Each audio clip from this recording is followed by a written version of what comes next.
welcome to the Medium Next Door, and my name is Bonnie Page. So happy that you're tuning in today. We have a very special guest. Her name is Linda Sacaro. Hi, Linda. Hi, Bonnie. Thank you for being here today. Linda is a medium, she's a Reiki master, she's an author, but she also specializes in animal communication.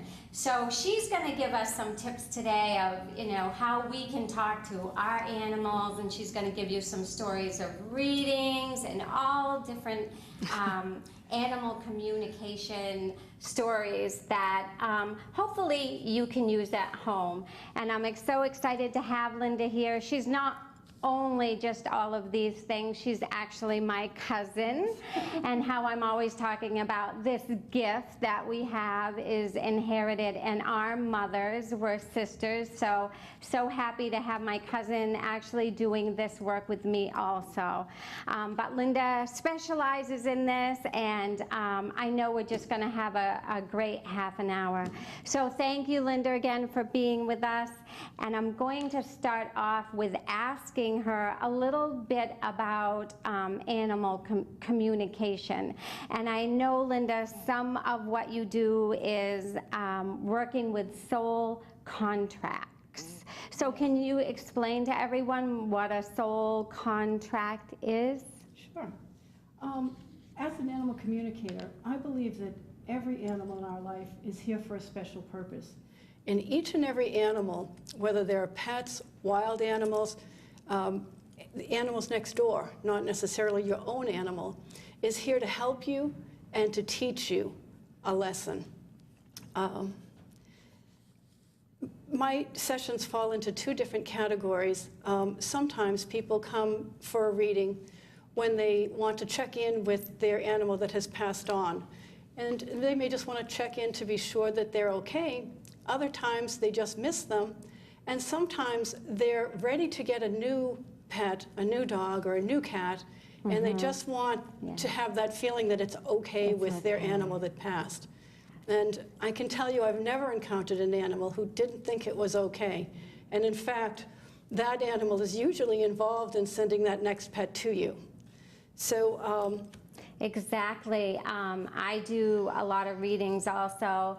And I just have animals pop in, either cats who don't really like to talk to you that much, or a lot of dogs, or even horses. And can I just say that I can actually have people, the animals that are in heaven, but also souls of your animals that you have at home that come through and talk to me also.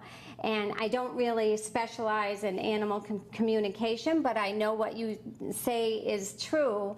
A lot of times they're like, oh, we're gonna even help you train that new puppy. Yes, like that absolutely. dog that lived with you all those years and loves you to pieces doesn't want you to be alone. And they'll say, to me, tell my mom, tell my dad, I know where the puppy bed's gonna be, the toys, they show me their bed that they laid in, and they actually say, no, I'm gonna help you get this new puppy. I'll help train it. So I know that they believe it's also a blessing from heaven when you bring a new dog or cat into your home. And horses are very strong too, so yes. I think it's a blast talking to a horse. So Yes. How do you feel about that? Do you think people should wait for a sign or a feeling to know if it's time for a new animal to be brought in, Linda?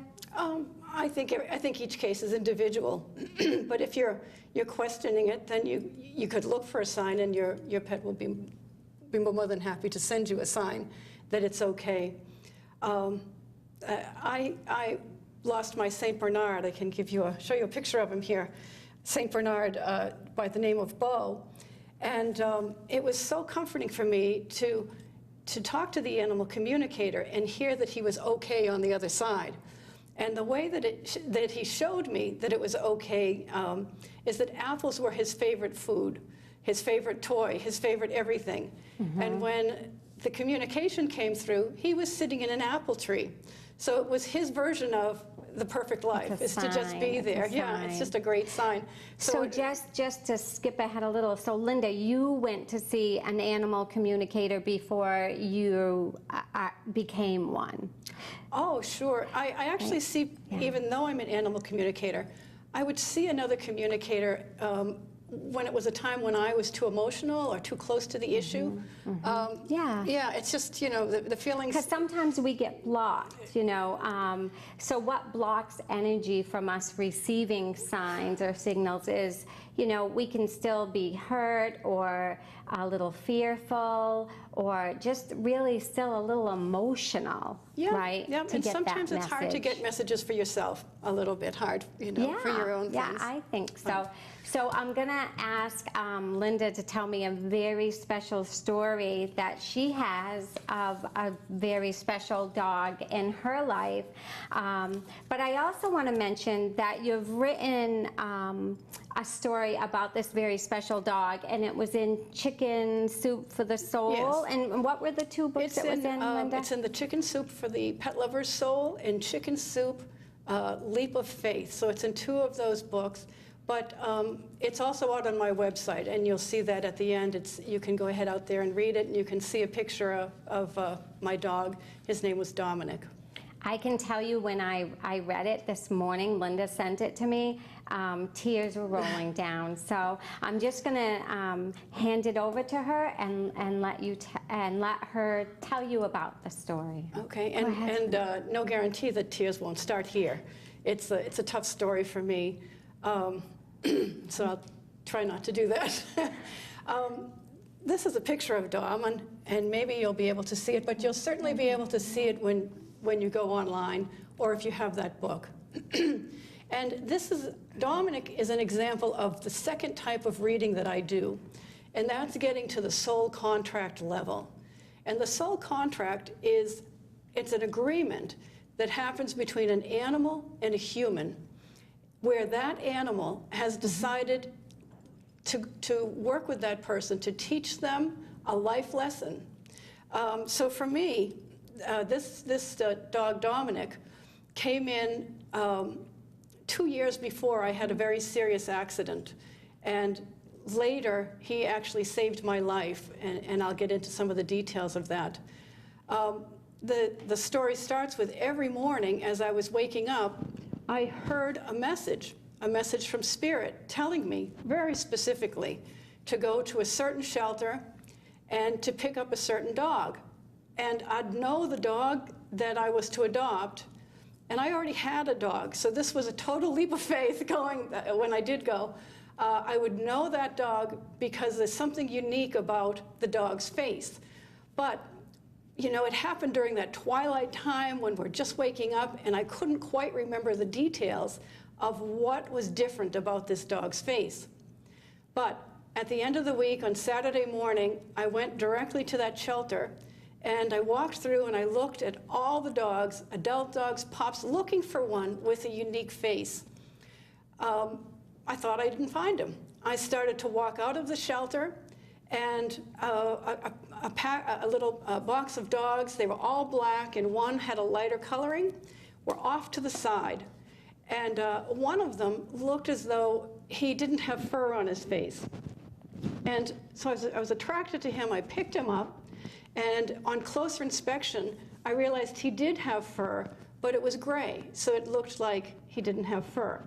I set him back with the rest of the puppies, thinking still I hadn't found the dog that I was sent there to find.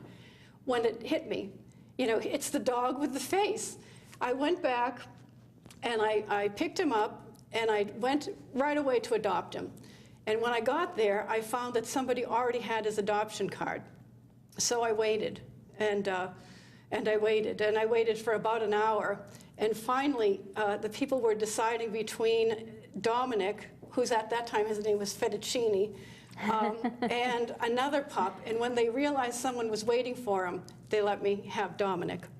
And so, that's the part that made me cry, because that woman was so nice. I'm also doing it in a very more mechanical way, so I don't cry, but you'll read the story. And so I took him home, and he was a normal pup. He was very smart, and he always played in a way with me where he'd get on top of me and hold me down. And I thought that was just play. And his breed was Chesapeake Bay Retriever and Yellow Lab. So he grew up to be a pretty big dog. And at the time of my accident, where he helped me, he was about 90 pounds. Mm-hmm. So I was out skiing with another cousin. Oh. And I hit my head numerous times coming down a trail. And following that accident, I had grand mal seizures several times a day, sometimes having up to 4 seizures a day. And that puppy that was sent to me turned out to be a natural-born seizure assistant dog. And he would, that same little thing that he practiced all along, he'd hold me down so that I wouldn't thrash and get hurt. And he also came to warn me so that I'd know a seizure was coming on, and I could just sit down on the floor so that I wouldn't get hurt, and hold on to his legs. And he'd just stick with it and ride that seizure with me. So it's just, you know, that's a soul contract. I've experienced one, I think, for sure. He came into my life through a message from Spirit, and then he saved my life because doctors said that many seizures living on my own, I would have never made it. You could have fell down, hurt yourself, not come back. I mean, he was on top of you, and he was, bringing you back. Well, what he'd do is he'd get on top of me, and then he'd bark.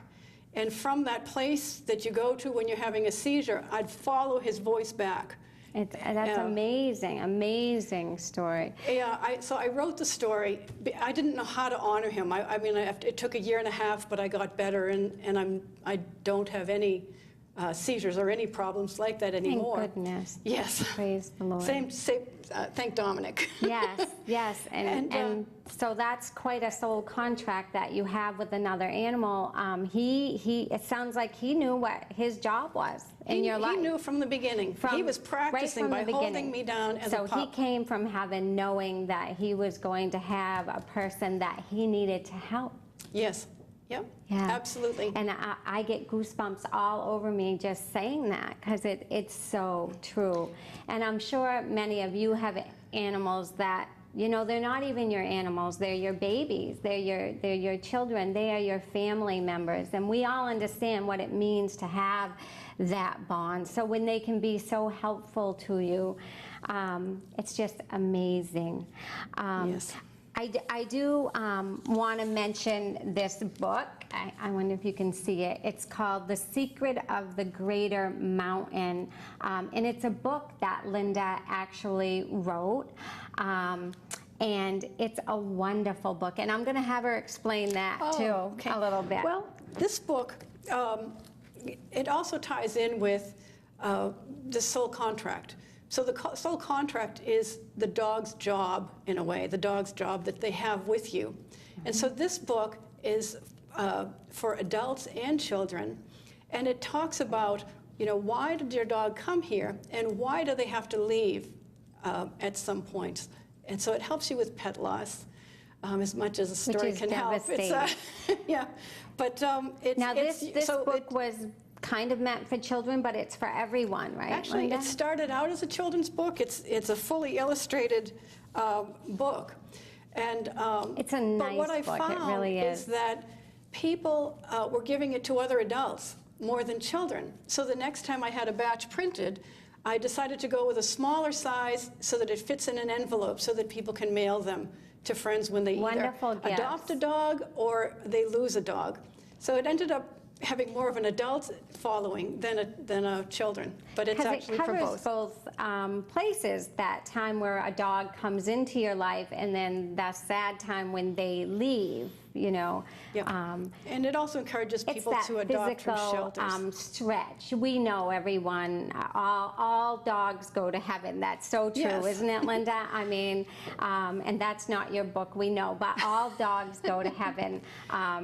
Because we see them, well, and people feel their own pets around them, right? So what I say is all dogs go to the Greater Mountain. They all come from the Greater Mountain. They all go to the Greater Mountain. Which I know is heaven. You know, a lot of people can actually feel their animals around their ankles when they're cooking, or feel their cat jump on the bed. You know, their cat will come to me and I'll say, oh, your cat's still sleeping with you. And they're like, oh, I didn't know what that was. I didn't know what that was. Now I know what that was. And I'm thinking, didn't you want to know what that was when you felt something jumping on your bed, right? So it's just, they're still there for comfort. They never really leave you. They never really leave you. And I always tell everybody, when you go to heaven, you get all your animals back. Oh, you do. Sweet. So think of that. Often still working on that soul contract with you when they pass over. I've had a lot of clients where their animal has passed over, and then we do the reading and find out that they're still working on the contract with you. Because sometimes what you're learning is to deal with death or letting go or moving on. And so that animal is still helping you to do those things. And of course, as we said, they're sending your next pet to you to keep that training going for you. Yes, yes, yes. And Linda, can you tell me how people, just us normal people that aren't doing the soul contracts or animal communication, can you tell the people out there how maybe they can learn to communicate with their animal a little? Yes. Because I know they're trying to get thoughts to us. Absolutely. Right? You're absolutely right. They look at you with those eyes and you're like, what? Sometimes we really know, right? But maybe give us a couple of tips for people out there. Sure. I have a couple tips right here.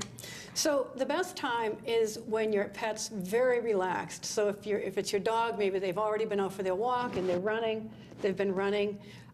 Everyone should be relaxed when you start to do this. You may want to start by connecting with your pet, by just patting them, or just holding your hands on them and making that connection. But keep in mind that sometimes you don't want to look right in the animal's eyes, because well, for a dog that would, it's just a. It means something different. It means something different. Sometimes. And what you'll find is that often when you start the communication, your animal will fall asleep. Or they might they might turn away from you, but especially with a dog, they won't tend to look you right in the eyes like we're comfortable doing that when we talk. But for a dog, it tells them you're trying to be dominant in a way. So I see. So you have to think about the kind of animal you have and what will make them comfortable. So unless you have a golden retriever like I do, because we stare at each other in our eyes. Each individual pet is different. And he doesn't mind at all. So test out your animal. Exactly. You know your animal best. Right. Yeah. So you want to get comfortable, make sure that they are not hyper, they're very relaxed. Make a connection with them however you do. But one thing that's important, especially if you're talking with your animal because you're wondering how they're feeling, or if their paw hurts, or they have a stomach ache, or something's wrong. A very good thing to do before you get started is, for one thing, always have something to write with. And sit back and really, once you're relaxed, sit back and feel your own body. How do you feel? Does your elbow hurt? Do you have a headache? Is your stomach grumbling? Does your toe hurt? Kind of go through and really make a note of how your body feels.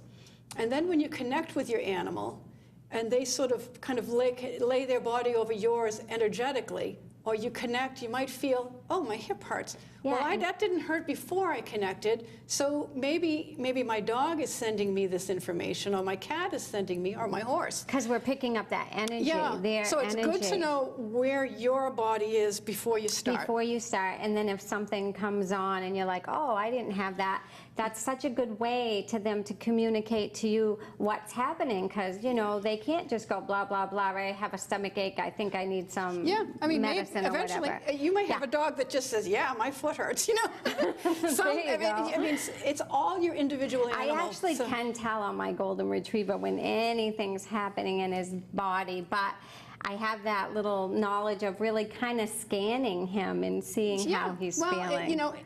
Part at the bottom of my recommendations is I say just continue to practice.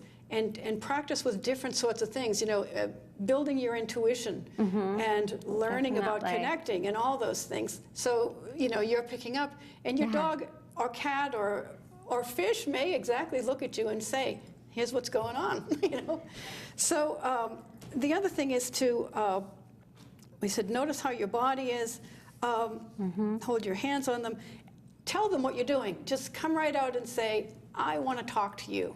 I want to understand you. Just talk to them just like you would They totally a person. understand. And I mean, I've been doing this with my pets for a long time, and now I can just say, let's talk. Do you want to talk? And they get very excited, and we sit down like it's story time for children. And so that you'll get to that point as you practice. Just set that time, set a quiet time. Maybe even go to the same spot. So that's the spot where we talk. And then they'll realize you're listening to me. So that's the next step. You sit quiet, tell them right out. You can say it out loud that you want to communicate with them. You want to talk to them. You want to understand them. And it is practice, right, Linda? Because practice really does make perfect for a lot of things, but just really practicing until you get comfortable and they get comfortable, and then there's just a flow between you. Yes. Yeah, and it's the practices for both of you. The animals at first, they're really talking to us all the time, but we don't hear them. So now you're really saying you want to talk to them. You're really listening. You're fully listening them. You're giving them all your attention, and they'll start to develop this skill as well. They'll be able to tell you things. I imagine that really helps with any behavioral issues too, like why are you chewing or why are you doing this? They might say, well, I'm bored, give me something to do. Give me some attention. Right? Attention, there you go. Yes. So I think that would really help also, right? It does, and and that can be the topic you bring up. You can just talk to them like you might explain to anyone. When you chew my shoe, that only leaves me with one. And, and this is a problem because, I don't have paws.